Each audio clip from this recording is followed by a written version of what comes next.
Тақтада қанша тікбұрыштар салынған? Дұрыс, 3. 4. 4 бұрыш болу үшін тағы қанша шаршы сызу керек? Дұрыс, 1. Қане көрейік, 4 саны қалай шықты?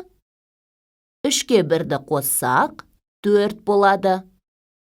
Қане, сандық сәуледе 4 санын белгілейік. Тақтада қанша шаршы салынған? Дұрыс, 1. 4 бұрыш сызу үшін қанша шаршы сызу керек? Дұрыс, 3. Қане көрейік, 4 саны қалай шықты?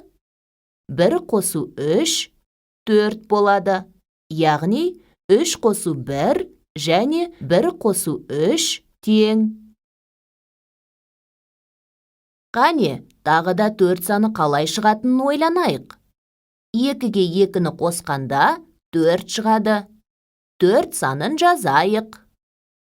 Торкөздің жоғарғы оң жақ бұрышына қарай нүкте қойып, ортасына дейін төмен қарай сызамыз.